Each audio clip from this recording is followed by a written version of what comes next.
Subscribe ಆಗಿ ನಮ್ಮ ಚಾನಲ್ಗೆ. ಹೊಸ ವಿಡಿಯೋಸ್ಗಾಗಿ ಬೆಲ್ ಐಕಾನ್ ಅನ್ನು ಕ್ಲಿಕ್ ಮಾಡಿ. ಹಾಯ್ ಫ್ರೆಂಡ್ಸ್, ಎಲ್ಲರಿಗೂ ನಮಸ್ಕಾರ. ಲಕ್ಷ್ಮಿ ಪಾಕಶಾಲೆ ಕಾರ್ಯಕ್ರಮಕ್ಕೆ ಸ್ವಾಗತ.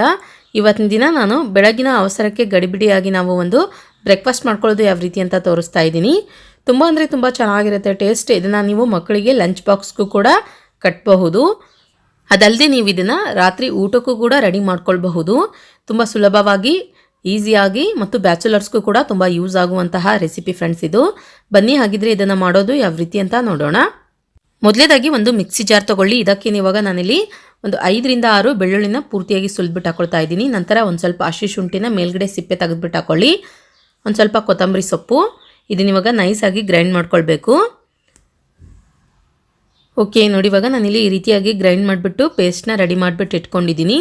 ಇದನ್ನು ಗ್ರೈಂಡ್ ಮಾಡಬೇಕಾದ್ರೆ ಒಂದು ಸ್ವಲ್ಪ ನೀರು ಸೇರಿಸ್ಬಿಟ್ಟು ಗ್ರೈಂಡ್ ಮಾಡ್ಕೊಳ್ಳಿ. ಅದಾದ ನಂತರ ಗ್ಯಾಸ್ ಆನ್ ಮಾಡ್ಕೊಂಬಿಟ್ಟು ಒಂದು ಪಾತ್ರೆ ಇಟ್ಕೊಳ್ಳಿ. ಅದು ಬಿಸಿಯಾದ ನಂತರ ಅದಕ್ಕೆ ಇವಾಗ ತುಪ್ಪ ಹಾಕ್ಕೊಳ್ಳೋಣ. ತುಪ್ಪ ಕರಗಿ ಚೆನ್ನಾಗಿ ಬಿಸಿಯಾದ ನಂತರ ಎಣ್ಣೆ ಹಾಕ್ಕೊಳ್ಳಿ. ಎಣ್ಣೆ ಮತ್ತು ತುಪ್ಪ ಚೆನ್ನಾಗಿ ಬಿಸಿ ಆಗಬೇಕೆರಡು. ಅದಾದ ನಂತರ ಇದಕ್ಕೆ ಇವಾಗ ಮಸಾಲಾಸ್ ಹಾಕ್ಕೊಳ್ಳೋಣ. ಹೋಲ್ ಮಸಾಲಾಸ್ ಯೂಸ್ ಮಾಡ್ತಾಯಿದ್ದೀನಿ ನಾನಿಲ್ಲಿ. 1-2 ಸ್ಟಾರು, ಒಂದು ಸ್ವಲ್ಪ ಚಕ್ಕೆ, ಒಂದು 4 ರಿಂದ 5 ಲವಂಗ, 1 ಏಲಕ್ಕಿ, 3 ಪಲಾವ್ ಎಲೆ, 8 ರಿಂದ 10 ಗೋಡಂಬಿ, ಅರ್ಧ ಟೀ ಸ್ಪೂನಷ್ಟು ಜೀರಿಗೆ ಹಾಕ್ಕೊಳ್ಳೋಣ. ನಂತರ 8 ರಿಂದ 10 ಒಣ ದ್ರಾಕ್ಷಿ ಹಾಕ್ಕೊಳ್ಳಿ. ಎಲ್ಲ ಪದಾರ್ಥಗಳನ್ನು ಎಣ್ಣೆಗೆ ಹಾಕಿದ ನಂತರ ನೋಡಿ ಇದನ್ನು ಇವಾಗ ಒಂದ್ಸಲ ಚೆನ್ನಾಗಿ ಫ್ರೈ ಮಾಡ್ಕೊಳ್ಳಿ. ಸ್ವಲ್ಪ ರೆಡಿಶ್ ಆಗಬೇಕು, ಅಲ್ಲಿವರೆಗೂ ನೀಟಾಗಿ ಫ್ರೈ ಮಾಡ್ಕೊಳ್ಬೇಕು. ಅದಾದ ನಂತರ ಇಲ್ಲಿ ನಾನು ಒಂದು ಮೀಡಿಯಮ್ ಸೈಜ್ ಈರುಳ್ಳಿನ ಸಣ್ಣದಾಗಿ ಕಟ್ ಮಾಡಿಬಿಟ್ಟು ಇಟ್ಕೊಂಡಿದ್ದೆ. ಕಟ್ ಮಾಡಿರುವಂತಹ ಈರುಳ್ಳಿ ಹಾಕ್ಕೊಳ್ಳೋಣ. ಈರುಳ್ಳಿ ಹಾಕಿದ ನಂತರ ನೋಡಿ ಹಸಿ ವಾಸನೆ ಹೋಗೋವರೆಗೂ ಚೆನ್ನಾಗಿ ಇದನ್ನು ಮಿಕ್ಸ್ ಮಾಡ್ಕೊಳ್ಳಿ.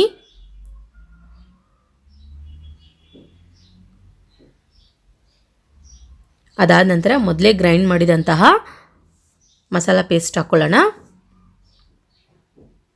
ಇದನ್ನು ಹಾಕಿದ ನಂತರ ನೋಡಿ ಮೀಡಿಯಮ್ ಫ್ಲೇಮ್ನಲ್ಲಿ ಇಟ್ಬಿಟ್ಟು ಹಸಿ ವಾಸನೆ ಹೋಗೋವರೆಗೂ ಚೆನ್ನಾಗಿ ಫ್ರೈ ಮಾಡ್ಕೊಳ್ಬೇಕು. ಅದಾದ ನಂತರ ಒಂದು ಮೀಡಿಯಮ್ ಸೈಜ್ ಟೊಮೊಟೊ ಹಣ್ಣನ್ನು ಕಟ್ ಮಾಡಿಬಿಟ್ಟು ಹಾಕ್ಕೊಳ್ಳಿ. ಟೊಮೊಟೊ ಹಣ್ಣು ಹಾಕಿದ ನಂತರನೂ ಚೆನ್ನಾಗಿ ಇದನ್ನು ಮಿಕ್ಸ್ ಮಾಡ್ಕೊಳ್ಳಿ.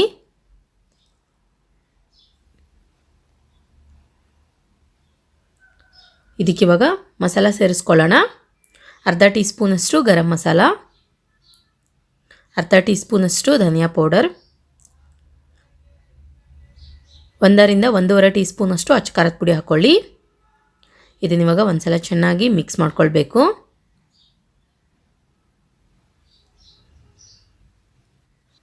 ಅದಾದ ನಂತರ ಇದಕ್ಕೆ ಇವಾಗ ರೈಸ್ ಆ್ಯಡ್ ಮಾಡ್ಕೊಳ್ಳೋಣ. ನಾನಿಲ್ಲಿ 1 ಗ್ಲಾಸ್ನಷ್ಟು ರೈಸ್ನ ಕ್ಲೀನಾಗಿ ವಾಶ್ ಮಾಡ್ಕೊಂಡು ಬಿಟ್ಟು ಇಟ್ಕೊಂಡಿದ್ದೆ.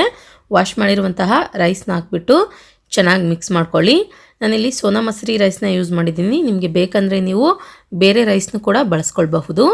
ಜೀರಾ ರೈಸ್ ಹಾಕ್ಕೊಳ್ಬೋದು ಅಥವಾ ಬಾಸ್ಮತಿ ರೈಸ್ ಕೂಡ ಯೂಸ್ ಮಾಡ್ಕೊಳ್ಬಹುದು.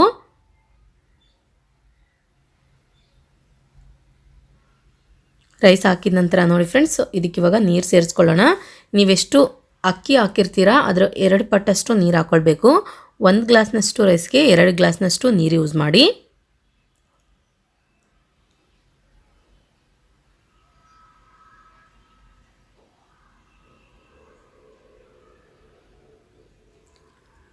ಕೊನೆಯದಾಗಿ ರುಚಿಗೆ ತಕ್ಕಷ್ಟು ಉಪ್ಪು ಹಾಕ್ಕೊಳ್ಳೋಣ.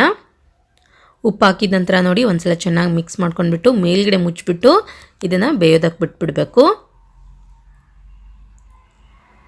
ನೋಡಿ ಇವಾಗ ರೈಸ್ ಇಲ್ಲಿ ಒಂದು ಅರ್ಧದಷ್ಟು ಚೆನ್ನಾಗಿ ಬೆಂದಿದೆ. ನಾವು ಕುಕ್ಕರಲ್ಲಿ ಮಾಡಿದರೆ ಓಕೆ ಫ್ರೆಂಡ್ಸ್, ಈ ಥರ ಪಾತ್ರೆನಲ್ಲಿ ಮಾಡಿದರೆ ಸ್ವಲ್ಪ ಅವಾಗವಾಗ ಚೆಕ್ ಮಾಡ್ಕೊಳ್ಬೇಕಾಗತ್ತೆ ರೈಸ್ನ. ನಿಮಗೆ ಬೇಕಂದರೆ ನೀವು ಕುಕ್ಕರ್ನಲ್ಲಿ ಕೂಡ ರೆಡಿ ಮಾಡ್ಕೊಳ್ಬಹುದು. ತಿರ್ಗಾ ಇದನ್ನ ಇವಾಗ ಮೇಲ್ಗಡೆ ಮುಚ್ಚಿಬಿಟ್ಟು ಬೇಯಿಸ್ಕೊಳ್ಳಿ. ಓಕೆ, ಇವಾಗ ನೋಡಿ ಪರ್ಫೆಕ್ಟಾಗಿ ಇಲ್ಲಿ ಕುಷ್ಕ ರೈಸ್ ರೆಡಿಯಾಗಿದೆ. ಇದಕ್ಕಿವಾಗ ಒಂದು ಅರ್ಧ ಹೋಳಷ್ಟು ಲೆಮನ್ ಜ್ಯೂಸ್ ಆ್ಯಡ್ ಮಾಡ್ಕೊಳ್ಳೋಣ ಮೇಲ್ಗಡೆ. ತುಂಬ ಅಂದರೆ ತುಂಬ ಚೆನ್ನಾಗಿರುತ್ತೆ. ಬ್ಯಾಚುಲರ್ಸ್ಗಂತೂ ತುಂಬ ಹೆಲ್ಪ್ ಆಗುತ್ತೆ ರೆಸಿಪಿ.